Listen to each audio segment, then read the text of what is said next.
سب سے اولا ہمارا نبی۔ بسم اللہ الرحمن الرحیم۔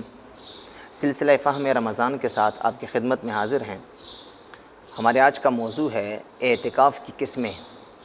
یاد رکھیے، بنیادی طور پر اعتکاف کی 3 قسمیں ہمارے فقہا بیان فرماتے ہیں۔ سب سے پہلی قسم ہے اعتکاف واجب، دوسری ہے اعتکاف سنت، اور تیسری ہے اعتکاف نفل۔ اعتکاف واجب اس اعتکاف کو کہتے ہیں کہ ایک شخص نظر مان لیتا ہے، جس کو ہم منت بھی کہتے ہیں۔ ایک شخص اللہ کی رضا کے لیے یہ منت مانتا ہے، یہ نظر مانتا ہے کہ میں اللہ کی رضا کے لیے رمضان المبارک کے آخری عشرے کا اعتکاف کروں گا، یا وہ کہہ دیتا ہے کہ اگر میرا فلاں کام ہو گیا، کوئی بیمار ہے، اللہ اس کو اگر شفا دے دے، یا میرا فلاں کام جو رکا ہوا ہے اگر یہ ہو گیا تو میں اللہ کی رضا کے لیے رمضان میں کے آخری عشرے میں اعتکاف کروں گا، یا کوئی اور دن وہ متعین کرتا ہے۔ تو جو دن اس نے اپنی اس نظر یا منت میں متعین کیے ہوئے ہیں، یاد رکھیے اس نظر کو، اس منت کو پورا کرنا یہ جو ہے وہ واجب ہے۔ اس لیے اگر اس شخص نے اعتکاف کی نیت کی تھی اور اعتکاف کی نظر مانی تھی، تو اب اعتکاف ادا کرنا اس پہ واجب ہے، یعنی یہ ضرور ادا کرے گا۔ اگر اس نے ادا نہ کیا تو یہ شخص اس کا جواب دہ ہوگا کل قیامت کے دن، اور یہ گناہگار رہے گا۔ دوسری قسم ہے اعتکاف سنت۔ اعتکاف سنت جو ہے وہ اعتکاف ہے جو رمضان المبارک کے آخری عشرے میں حضور اکرم صلی اللہ علیہ وسلم کی اتباع میں تمام دنیا کے مسلمان مسجدوں میں اور ہماری مائیں بہنیں جو ہے وہ گھروں میں ادا کرتی ہیں۔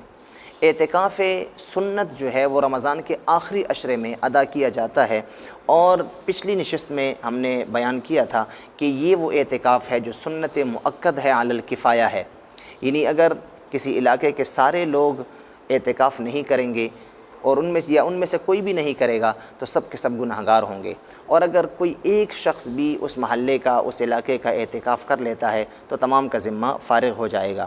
یہ اعتکاف سنت ہے اور سنت مؤکد ہے، کیونکہ ہمارے نبی صلی اللہ علیہ وسلم نے اپنی زندگی کے ہر سال میں، یعنی جب سے رمضان المبارک اللہ تبارک و تعالیٰ نے رمضان کا روزہ فرض کیا، تو اس وقت سے آپ صلی اللہ علیہ وسلم نے اپنی زندگی کے ہر سال میں اعتکاف فرمایا ہے اور کبھی اس کو ترک نہیں کیا۔ تو یہ سنت اعتکاف ہے جو رمضان کے آخری عشرے میں ادا کیا جاتا ہے۔ اور تیسرے نمبر پہ اعتکاف نفل ہے۔ یاد رکھیے، اعتکاف نفل جو ہے وہ ہر وقت، ہر جگہ پہ جو ہے وہ ہر مسجد میں کیا جا سکتا ہے۔ مطلب یہ ہے کہ انسان جب بھی مسجد میں داخل ہو وہ اعتکاف کی نیت کر لے، نفل اعتکاف کی نیت کر لے مسجد میں داخل ہوتے وقت۔ تو جب تک یہ مسجد میں رہے گا، اگر نماز وغیرہ کا وقت نہیں بھی ہے اور یہ خاموش بھی بیٹھا رہا تو اس کو عبادت کا ثواب وہ ضرور ملے گا۔ اس لیے یاد رکھیے، ہمارے فقہا بیان کرتے ہیں، سنت سے جو بات ثابت ہے کہ مسجد میں کھانا پینا یہ بھی منع ہے، مسجد میں سونا یہ بھی منع ہے، مسجد میں کسی کے انتظار میں بیٹھے رہنا یہ بھی منع ہے۔ یہ تمام چیزیں مسجد میں جو ہیں وہ منع ہیں۔ لیکن اگر ایک شخص نفل اعتکاف کی نیت کر لیتا ہے اور پھر وہ مسجد میں داخل ہوتا ہے، تو اب اگر کھانے پینے کی ضرورت پڑ گئی، بیٹھنے کی ضرورت پڑ گئی، یا وہاں پہ سونے کی، لیٹنے کی ضرورت پڑ گئی، تو اب وہ اس کے لیے جائز ہو جائے گا اور اس کو گناہ نہیں ہوگا۔ اس لیے اعتکاف نفل جو ہے وہ دنوں کا بھی ہو سکتا ہے، راتوں کا بھی ہو سکتا ہے، اور وہ ایک لمحے کا بھی ہو سکتا ہے۔ تو اس لیے ہمارے فقہا فرماتے ہیں کہ جب بھی آپ مسجد میں داخل ہوں تو جب داخل ہوتے وقت داخلے کی سنت دعا پڑھیں، بسم اللہ والصلاۃ والسلام علی رسول اللہ اللہم افتح لی ابواب رحمتک۔ جب یہ سنت دعا پڑھیں تو ساتھ میں اعتکاف نفل کی نیت بھی کر لیا کریں، یوں کہہ لیا کریں نویت سنت الاعتکاف، یعنی میں نفل اعتکاف کی نیت کرتا ہوں۔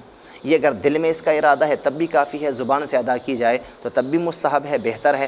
اعتکاف نفل کی نیت کر لی جائے تو جتنی دیر انسان مسجد میں رہے گا، مسجد میں ٹھہرے رہنے کا ثواب علیحدہ سے، عبادت سے علیحدہ کا ثواب ملے گا۔ فتاوی عالمگیری میں ہمارے فقہا لکھتے ہیں کہ اگر کسی نے مسجد کے اندر ہی کھانا پینا ہے اور کوئی جگہ نہیں ہے اور مسجد کے اندر ہی اس نے کھانا پینا ہے تو وہ لازماً جب مسجد میں داخل ہو تو اس نیت سے وہ جو ہے وہ نفل اعتکاف کی نیت کر لے تاکہ کھانا پینا میرے لیے جائز ہو جائے۔ لیکن ساتھ میں یہ بھی فرماتے ہیں کہ اعتکاف کی اصل یہ ہے کہ انسان اللہ کا ذکر کرے، اللہ کے ساتھ اس کی یکسوئی ہو، اللہ کے ساتھ اس کی خلوت ہو۔ لہٰذا اگر کسی کا مقصد اپنا ذاتی کوئی مفاد بھی ہے، مسجد میں کھانا پینا ہے یا سونا ہے یا کسی کا انتظار کرنا ہے، پھر بھی اگر کوئی نفل کی نیت کر لے تو خالص اس نیت سے اعتکاف نہ کرے کہ میرے لیے کھانا پینا جائز ہو جائے، بلکہ بہتر یہ ہے کہ اعتکاف کی نیت اللہ کی رضا کے لیے کرے۔ تو جب مسجد میں داخل ہو تو پہلے کچھ اللہ کا ذکر کر لے، 2 رکعت نفل ادا کر لے، اگر مکروہ وقت نہ ہو کچھ تھوڑا سا اللہ کا ذکر کر لے، اور اس کے بعد اگر کھائے گا پیے گا یا لیٹے گا یا اپنی ضروریات پوری کرے گا تو اسے جو ہے وہ اپنی ضرورت کے جواز کے ساتھ ساتھ اس کو اللہ کی عبادت اور ذکر کا ثواب بھی ضرور ملے گا۔ اللہ تبارک و تعالی ہم سب کو عمل کرنے کی توفیق عطا فرمائے۔